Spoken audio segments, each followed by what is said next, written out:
તો ગીર સોમનાથ જિલ્લાના મુખ્ય મથક વેરાવળ શહેરમાં રખડતા ઢોર અને શ્વાનનો ત્રાસ દિન પ્રતિદિન વધતા નાગરિકો ભારે હાલાકી ભોગવી રહ્યા છે। શહેરના મુખ્ય માર્ગો, બજારો અને રહેણાંક વિસ્તારોમાં ઢોરના ડીંગા અને શ્વાનોના ત્રાસના કારણે વાહન ચાલકો, વૃદ્ધો તેમજ શાળાએ જતા બાળકો માટે અકસ્માતનો ભય સતત તોળાતો રહે છે। સ્થાનિકોનો આક્ષેપ છે કે પાલિકા તંત્ર માત્ર દેખાવ પૂરતી કામગીરી કરી સંતોષ માને છે। હજુ પણ શહેરમાં 500થી વધુ રખડતા ઢોર રસ્તાઓ પર ભટકી રહ્યા છે। તેની સામે પાલિકાના દાવા મુજબ છેલ્લા 7 મહિનામાં 230 જેટલા ઢોર પકડવામાં આવ્યા છે। તંત્રની આ ઢીલી નીતિ સામે જન આક્રોશ વધી રહ્યો છે। સમયસર રખડતા પશુઓને પકડીને યોગ્ય સ્થળે ખસેડવાની કાયમી તથા અસરકારક કામગીરી નહીં કરવામાં આવે તો આગામી દિવસોમાં કોઈ મોટી હોનારત પણ સર્જાઈ શકે છે।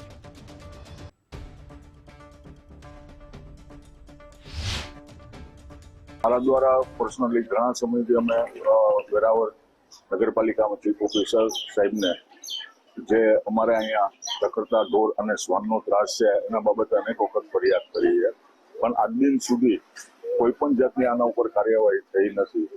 તો મેં ગઈકાલે પશુ ચીફ ઓફિસર સાહેબને રૂબરૂ જઈ અને એક અરજી આપી છે કે ભાઈ જો તાત્કાલિક ધોરણે આનું કોઈ નિવારણ નહીં કરવામાં આવે તો ના છૂટકે અમારે ગાંધી ચિંતા માર્ગે જવું પડશે।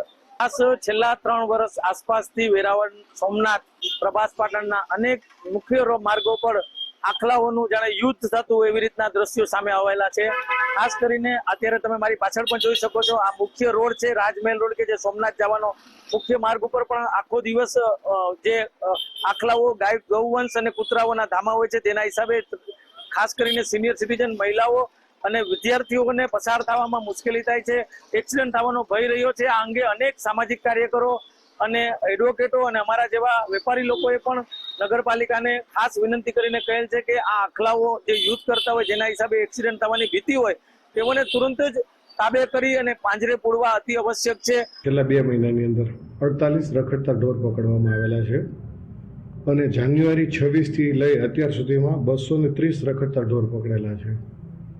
નગરપાલિકા એક અતિ આધુનિક ગૌશાળાનું નિર્માણ કરવા જઈ રહી છે અને એમાં માનનીય કલેક્ટરશ્રી દ્વારા ખૂબ જ સહકાર મળી રહ્યો છે। સંપૂર્ણ દોરવણી, માર્ગદર્શન માનનીય કલેક્ટરશ્રી દ્વારા આપવામાં આવી રહ્યું છે।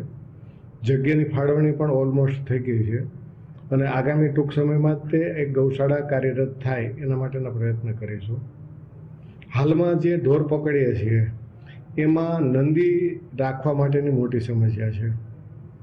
વિવિધ ગૌશાળાઓનો સંપર્ક કરેલો છે।